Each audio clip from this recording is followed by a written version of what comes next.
નમસ્કાર. આજે વાત કરીએ સંસ્કાર નંબર 12, 13 અને 14ની.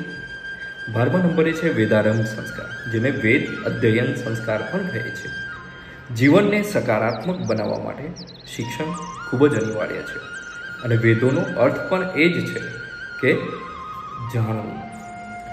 તો યજ્ઞોપવિત સંસ્કાર પછી જનોઈ ધારણ કર્યા પછી વેદોના અભ્યાસ માટે ગુરુના ઘરે જવું, ગુરુકુલમાં જવું એ પરંપરા હતી, જેને આજના સમયમાં આપણે પ્રાઇમરી એજ્યુકેશન, સેકન્ડરી એજ્યુકેશન કહેતા હોઈએ છીએ, જેમાં બ્રહ્મચર્યનું પાલન તેમજ ગુરુની સેવા અને સંયમનું પાલન કરવામાં આવતું હતું.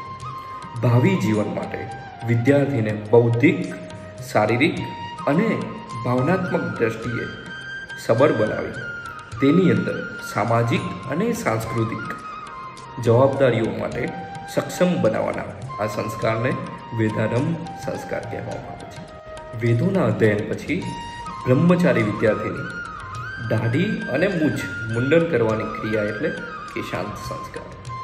મૂછનો દોરો ફૂટનાર કિશોર વિદ્યાર્થી યુવાન બને છે અને તે આ સંસ્કારમાં બ્રાહ્મણ આચાર્યને ગાયનું દાન પણ કરે છે અને તેથી જ આ સંસ્કારને, કેશાંત સંસ્કારને ગોદાન સંસ્કાર પણ કહે છે.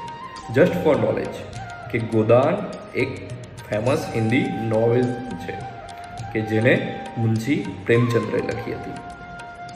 કેશાંત સંસ્કાર પછી પવિત્ર નદીઓના પાણીથી આ બ્રહ્મચારી વિદ્યાર્થી સ્નાન કરે છે અને સ્નાતકની પદવી પ્રાપ્ત કરે છે, જેને આજની ભાષામાં આપણે ગ્રેજ્યુએશન સેરેમની પણ કહીએ છીએ.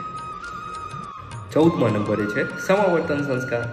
આ સંસ્કારથી બ્રહ્મચર્ય સમાપ્ત થાય છે અને વિદ્યાર્થી ઘર તરફ પાછો ફરે છે, જેને સ્નાન સંસ્કાર પણ કહે છે. આ સ્નાન વિદ્યાર્થીને વ્રત નિયમોના બંધનમાંથી મુક્ત કરે છે અને વિદ્યાર્થી ગૃહસ્થ જીવનમાં પગલાં ભરે છે. આ સ્નાન એ બ્રહ્મચારી અવસ્થાનું અંતિમ અને ગૃહસ્થ જીવનનું પ્રથમ સ્નાન કરવામાં આવે છે, પરંતુ આ સંસ્કાર પણ ગુરુની અનુમતિ પછી જ કરવામાં આવતો. અને અંતે તો એટલું જ, જેમ સમાવર્તન સંસ્કારમાં ગુરુ એ વખતે કહેતા ને, એવું તમને કહું છું કે સત્યમ વદ, ધર્મમ ચર અને સ્વાધ્યાયાના મા પ્રમદ. એટલે કે સત્ય બોલો, ધર્મથી કર્મ કરો અને સ્વાધ્યાય નામ એટલે કે કામમાં ક્યારેય આળસ ના કરો.